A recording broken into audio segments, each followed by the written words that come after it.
Hello, this is Kate in Houston. Welcome to today's conversation with Mr. Stan Brooks.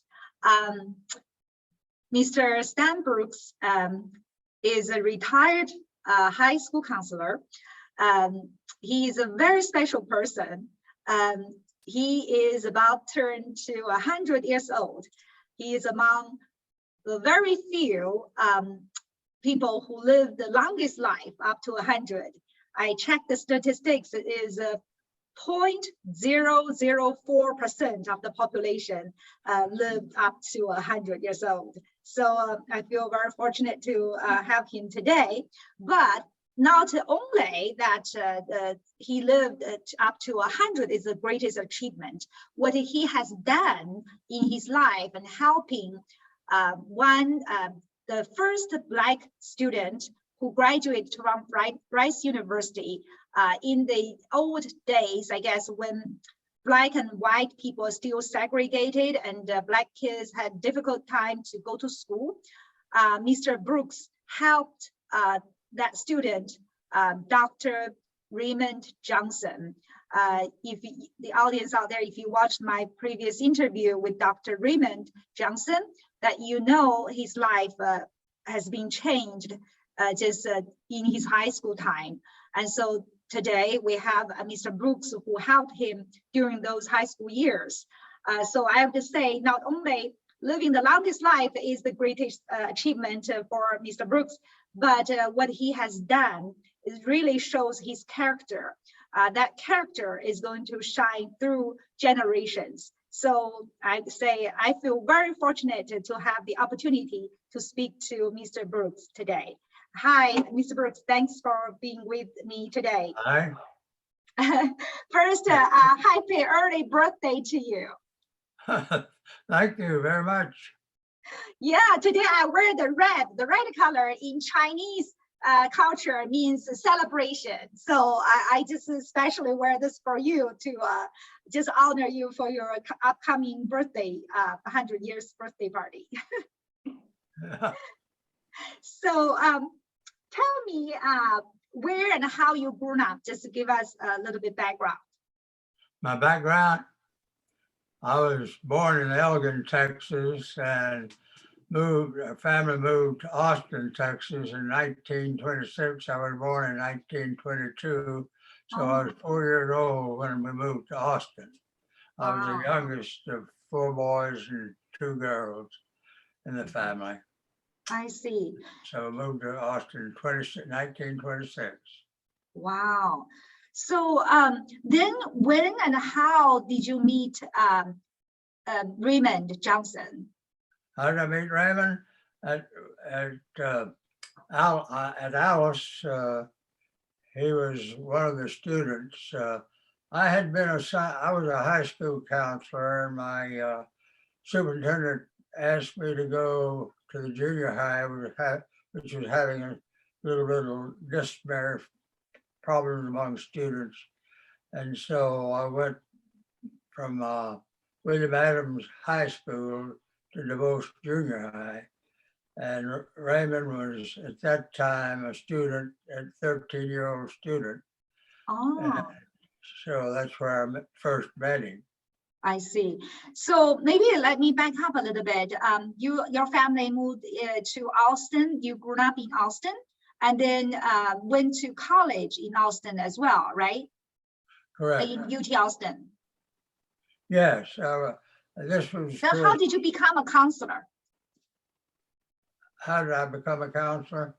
Well, when I was in the service during World War II, and when I was separated from the service in 1945, I enrolled in the University of Texas and finished in 1950, finished my Bachelor Science degree in education.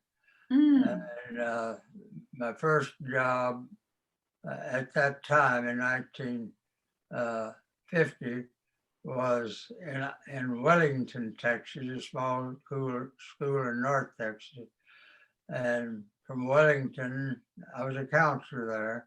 From Wellington, I went to Belton as a counselor, senior I high school see. counselor, and then Oh, from I see. Belton to Alice, where I was a senior high school counselor there.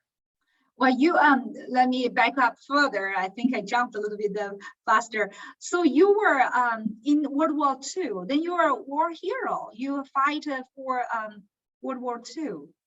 Yes, I was in the, at that time, they called the Air Force, the Army Air Force.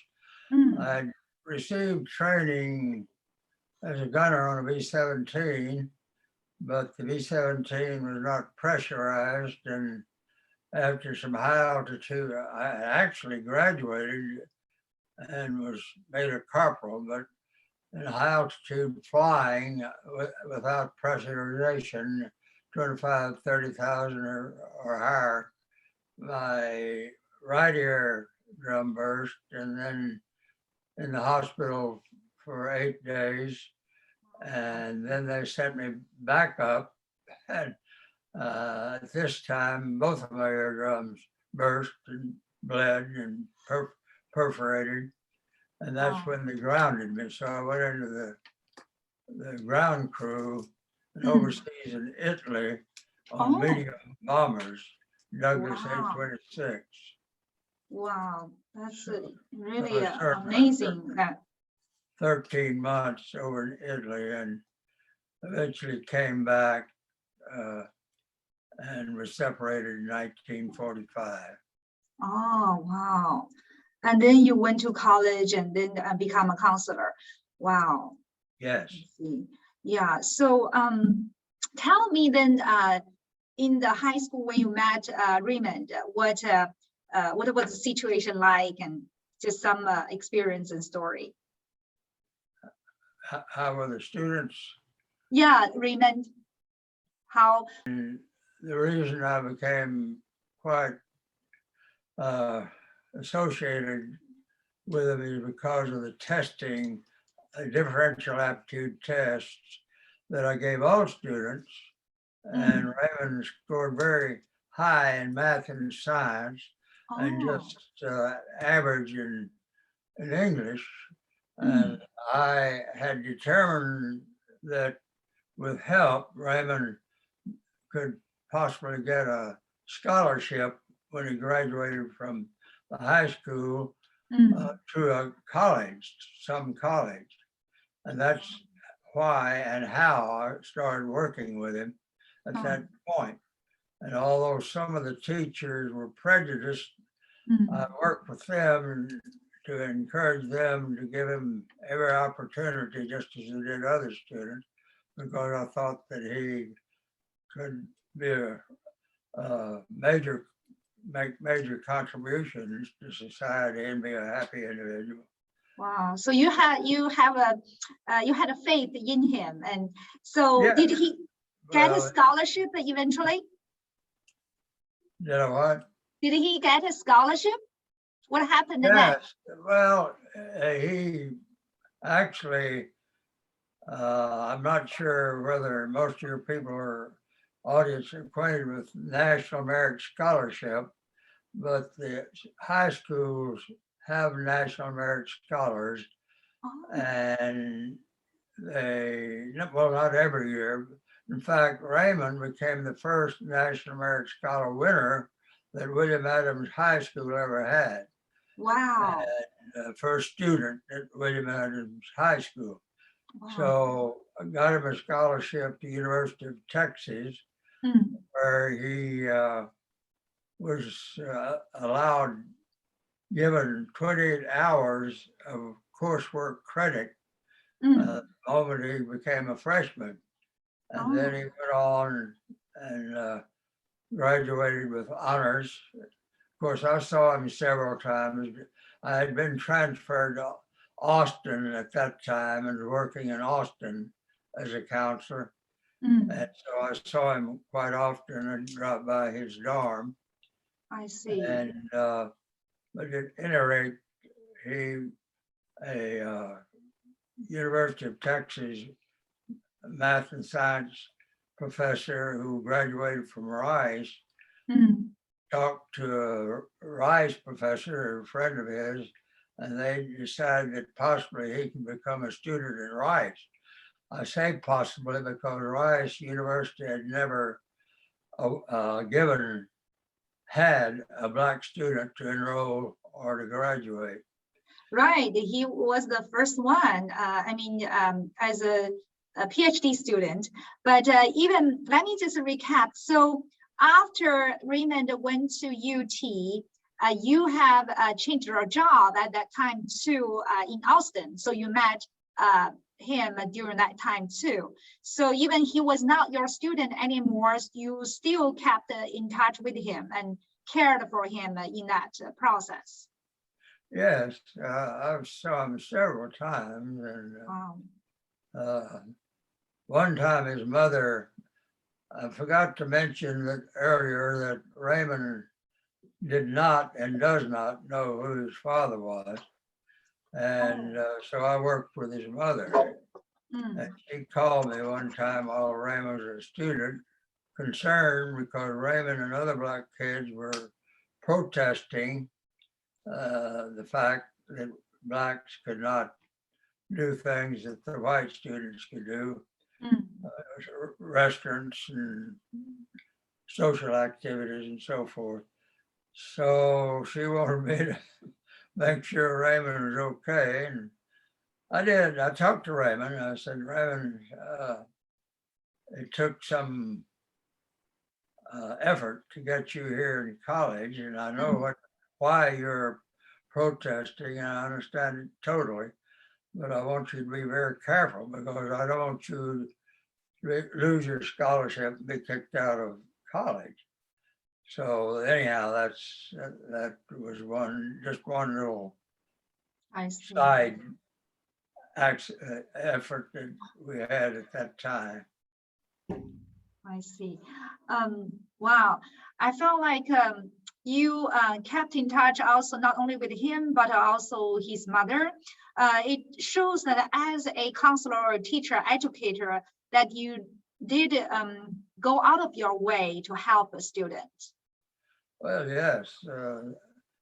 As I mentioned, other people, when a youngster, no matter what race, religion, sex, or whatever, trans or whatever, I gave that individual all of my abilities to help them succeed and to be academically and socially acceptable.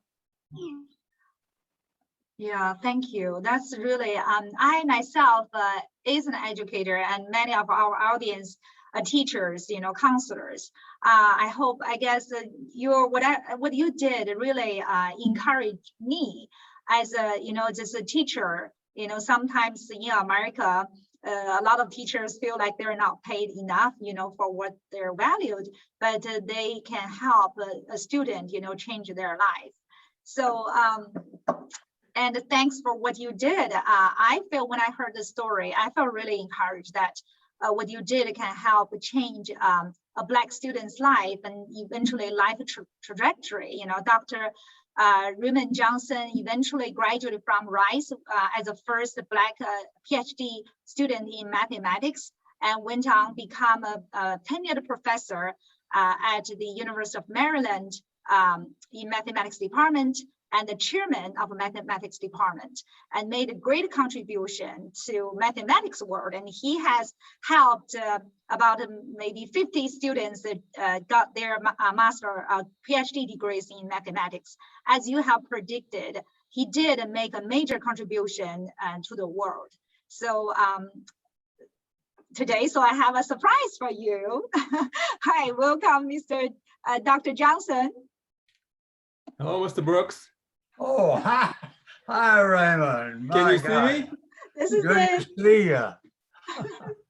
This is a special guest that I said will come join us, because when I heard the story from Dr. Johnson, when I had the interview, then I realized what a special person Mr. Brooks is to help him. He told me that from you, he learned about college. Before that, he did not know that his next step, where his next step is. So Dr. Johnson, why don't you tell us about your interaction with Mr. Brooks back in the high school time? Oh, so there was so many different interactions. I mean, he was the one who suggested that I spend an extra year in school to try to learn English because I didn't do so well in English. Oh. And he gave me some books to read. I remember he gave me Black Boy to read, which didn't quite prepare me because I was still naive and didn't know what I was really going to be facing. But later on, you know, I realized this value in what I had to deal with in going to the university and especially in graduate school. It was more at the University of Texas than in graduate school. But he made a tremendous difference in my life. Wow. I remember one thing you mentioned that Mr. Brooks wanted to become a doctor or some. That's what I read. And Stan, I'm sorry you didn't become a doctor, but I'm so happy you were a counselor in Alice. Well, you know, Raymond, actually, I am too. I, of course, was sort of lost 5 years of my academic life by going into the service, and therefore had changed my what I had planned to do. But choosing counseling and getting into counseling and work with young people like you, of course, especially, was highlight of my life, and I don't regret 1 second of changing. Wow, that is really warm my heart. You know, in the summer, I mean, Raymond have met Chinese, friends in the graduate school, and also, I don't know, Mr. Brooks counseled any Chinese American student. You know, in the Chinese family, they want the kids to become doctors, attorneys, you know, for the sake of a better life, not really people like inspire them to become teachers. But as we know, you know, in the Chinese culture, we call teachers as the engineers for the souls, you know. It is from the teachers and kids growing up and have a dream, and the teachers help them along the way. So in your case, really, through Dr. Johnson's life, I have seen the importance of Mr. Brooks just help to make your dream or come true and make a bigger world for you. So I feel really just fortunate to know your life. Then Dr. Johnson, did you keep in touch with Mr. Brooks in the years after you graduate or see each other?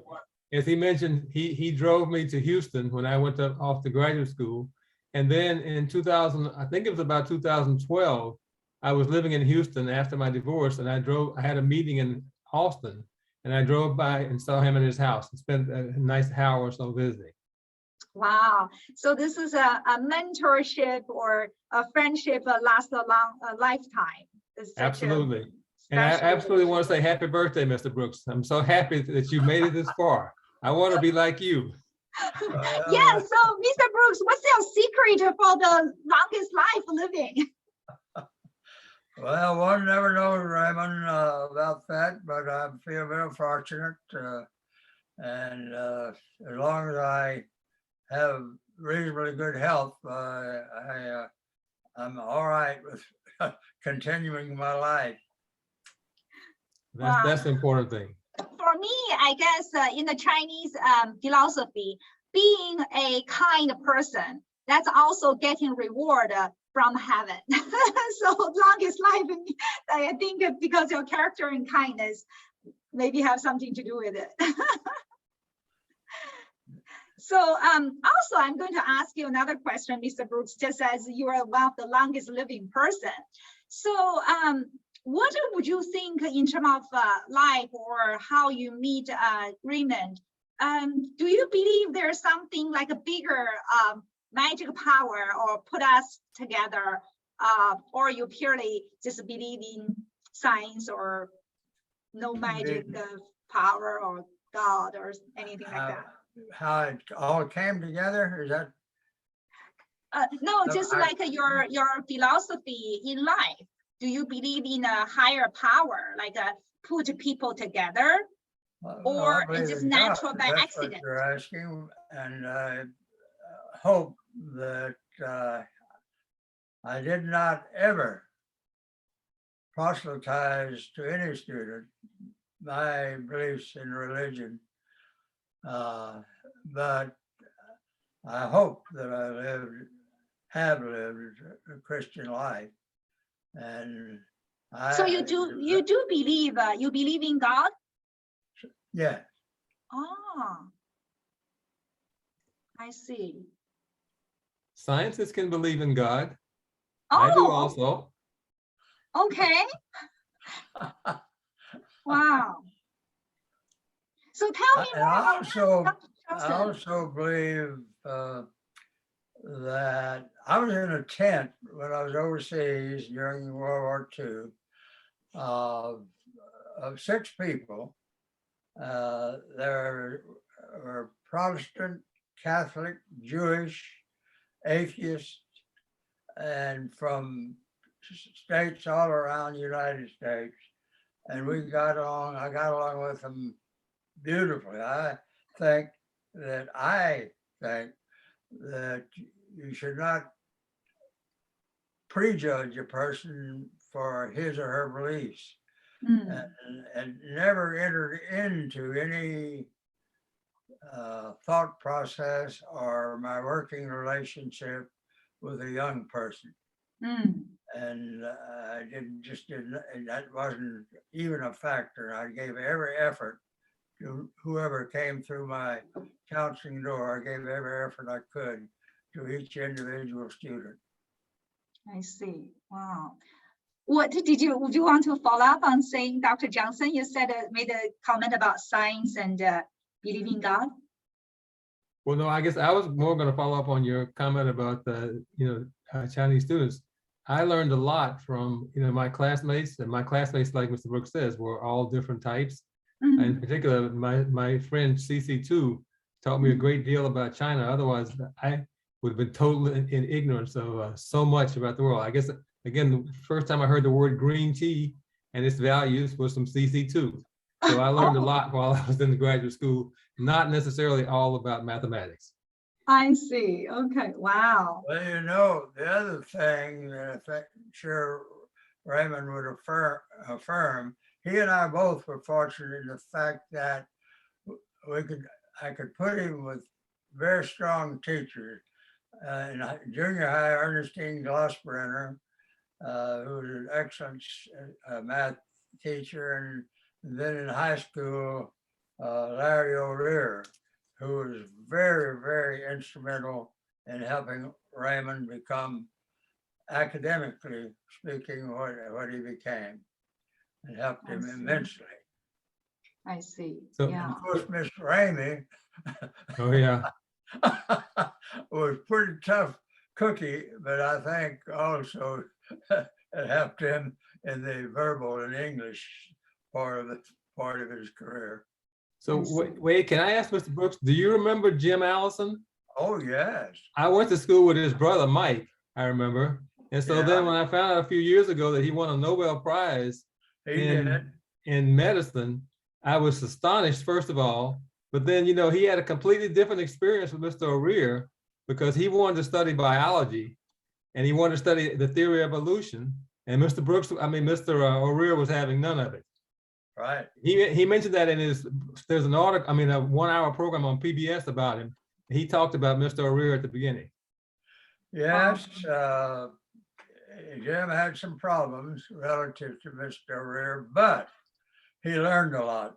Okay. He kept in his class, which was a credit to Larry and to Jim both, because they were crossroads in a religious I can imagine. area.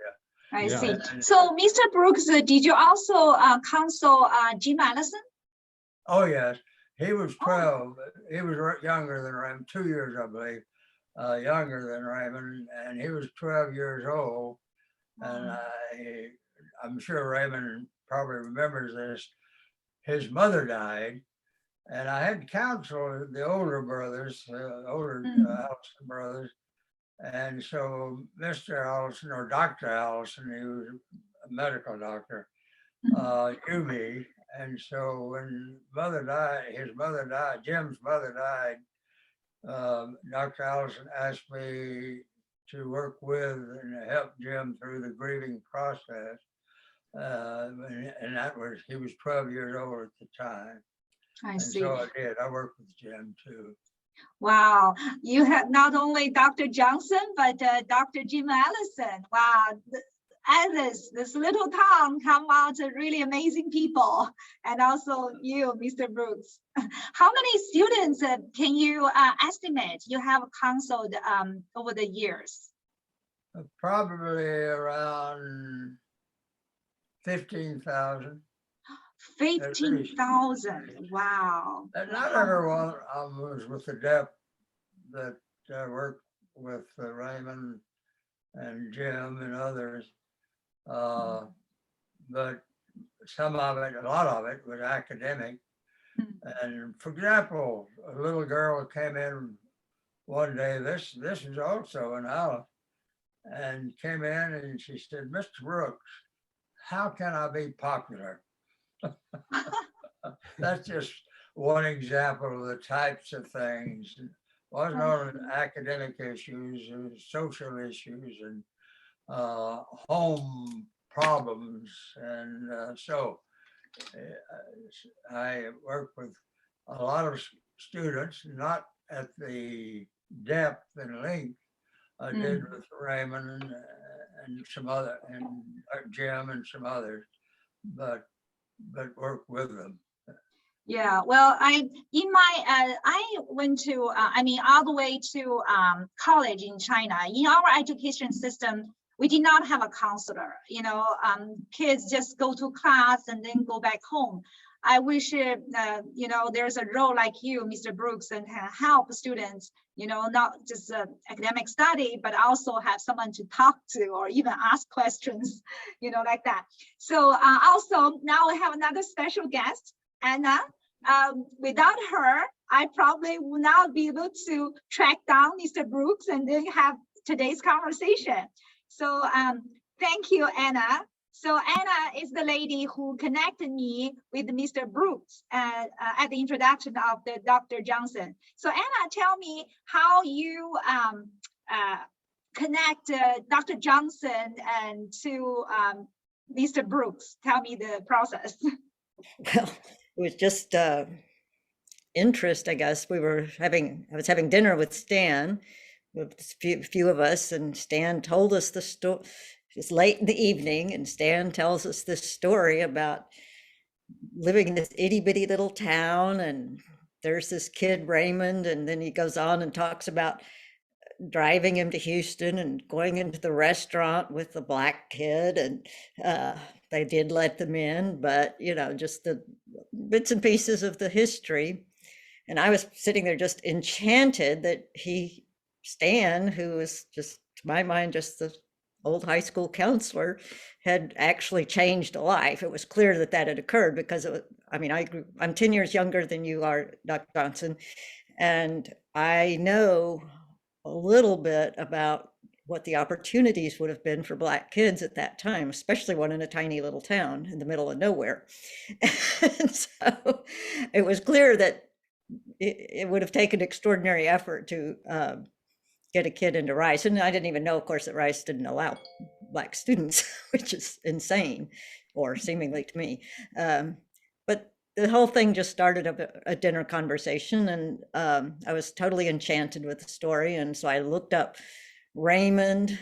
That's all I knew was Raymond, Rice University, and Black student, and found Dr. Johnson without much difficulty.